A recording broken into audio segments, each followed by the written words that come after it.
인트로 긴장감 있는 배경음악. 1980년 1월 대한민국을 충격에 빠뜨린 유괴 사건이 발생합니다. 10살 어린 소년을 대상으로 한 잔혹한 범행, 바로 이영호 군 유괴살인 사건입니다. 사건의 시작. 대구에서 평범한 하루가 흘러가던 1월 29일. 초등학교 3학년이던 이영호 군은 학교 수업을 마치고 집으로 향했습니다. 밝고 성실했던 아이, 특별할 것 없는 평범한 귀가길이었죠. 하지만 집 앞 골목에서 낯선 남자가 다가옵니다. 그는 다정한 말투로 영호 군에게 말을 건넸습니다. 그리고는 아이의 순진함을 이용해 유인한 뒤 그대로 끌고 가버렸습니다.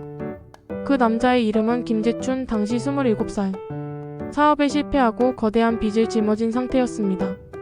그가 선택한 범행 수단은 바로 유괴 후 금품 갈취였습니다. 범인의 요구. 그날 밤 불안에 떨던 이영호 군의 부모에게 전화가 걸려옵니다.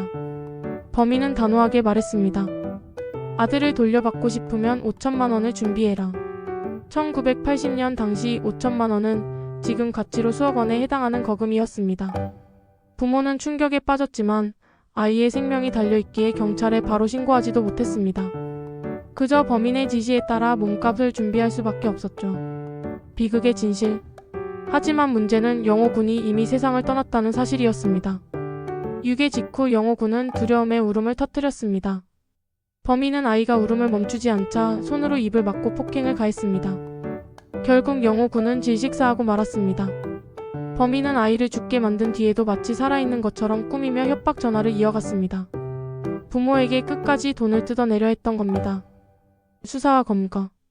며칠 뒤 경찰은 범인의 발신 기록과 행적을 추적하기 시작했습니다.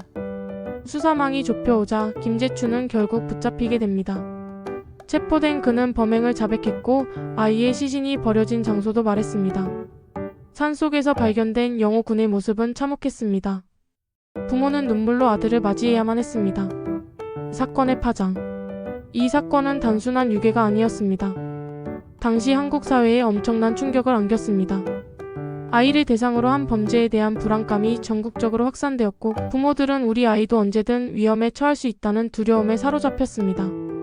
또한 경찰과 사회가 어린이 안전을 얼마나 소홀히 해왔는지에 대한 비판도 이어졌습니다. 이후 아동 유괴 사건에 대한 수사와 형량이 한층 강화되는 계기가 되었죠. 범인 김재춘은 결국 사형을 선고받고 집행되었습니다. 하지만 이미 한 어린 생명을 잃은 뒤였습니다. 사건의 의미. 이 사건은 지금도 대한민국 3대 유괴살인 사건으로 꼽히며 회자되고 있습니다. 1991년의 이영호 군 사건, 1997년의 조두순 사건 이전에 가장 먼저 전국적인 공포를 불러온 아동 유괴살인 사건이었기 때문입니다. 무엇보다 이 사건은 아이의 울음소리 하나가 얼마나 소중한가를 다시금 깨닫게 했습니다. 그리고 우리 사회가 어린이들의 안전을 지키기 위해 어떤 노력을 기울여야 하는지에 대한 큰 경고이기도 했습니다. 클로징. 잔잔한 음악. 10살 어린 소년의 짧은 생은 한순간의 탐욕과 폭력으로 무참히 꺾였습니다. 우리가 이 사건을 기억해야 하는 이유는 다시는 같은 비극이 되풀이되지 않게 하기 위해서입니다.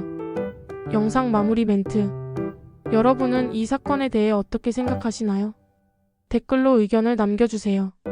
더 많은 사건 이야기를 듣고 싶으시다면 구독과 좋아요 부탁드립니다.